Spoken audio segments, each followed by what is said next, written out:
Thank you. You like that? Yeah, I like clothes. Then take off your suit and give it to the champ. I like it.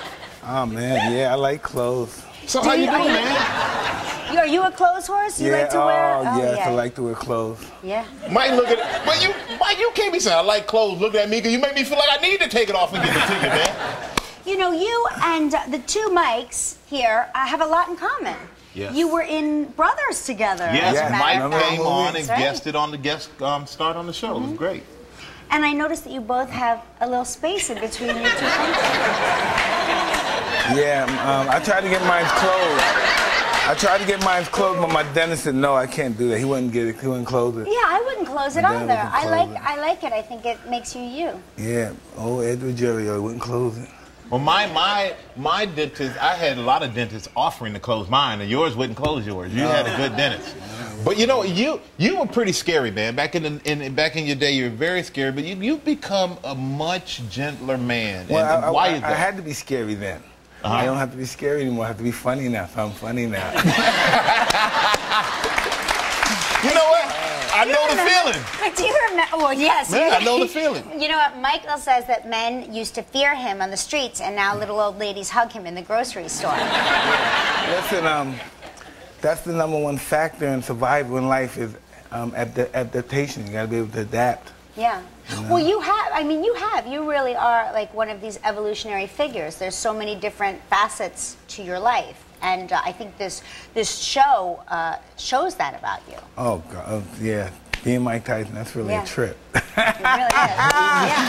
Being Mike Tyson. But you know what? One part I love was with your kids, like seeing you with your daughter and just being around your kids. What kind of a dad are you?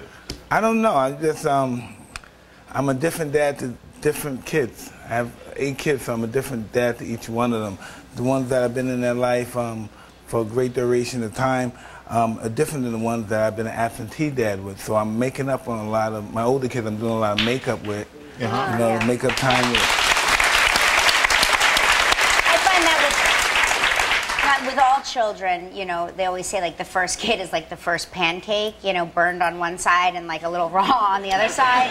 And like you know, as parents, the grill sort of levels out a little bit, and you're better with each You know what? It's really interesting that you said it, because my daughter, who's my first daughter, is we had a really bumpy road. We're like almost best friends now. We have a great relationship. We talk all the time on the phone. And I'm really involved with her life. I've never been involved with her life, but we're involved with each other's life. Yeah. And it's really interesting how that dynamics grew. You never would think a million years that me and her would ever even talk to each other. Wow. It's interesting. When I was watching some of this documentary of your life, I was watching you watch Evander Holyfield's son in the boxing ring.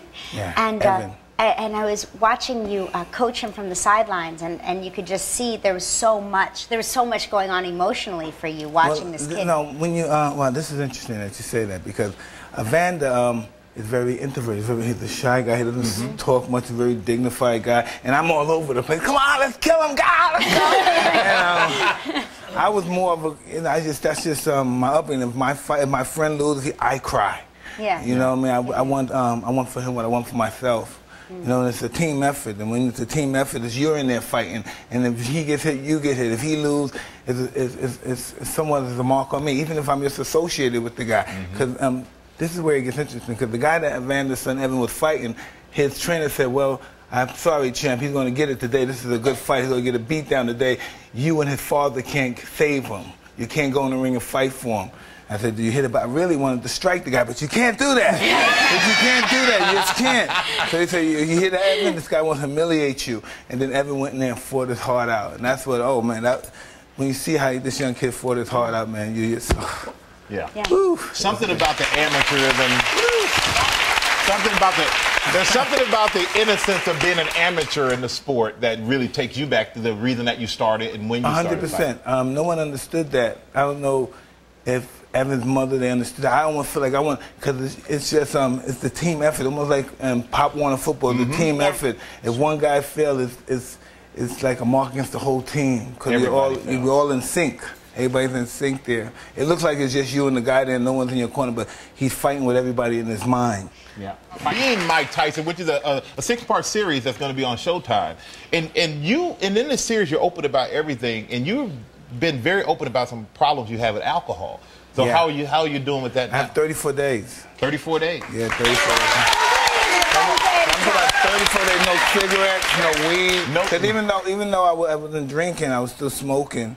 So I'm talking about this really cold turkey, no weed, no cigarettes. Because these are, it's ironic, those are issues I had before I even started boxing. I started when I was 13, 12. Right. So I always did that because I'm my mother's son, and that's just what we did. We smoked cigarettes. So what would you say to parents who have kids like at that age, like at home, and you know there's so many exposures to everything out there? What would you say to parents with young I don't know, but all my issues come from my parents. My parents were, right. Yeah, I had really bad parents, right. and my parents were in the sex industry. Right. And we was just, everything goes. So it's really, I can't tell no particular parent, hey, don't do this. Don't be a prostitute and tell your husband not to be a pimp. So right. I don't know what to say other than that. It sounds so simple when you say it like that. Now,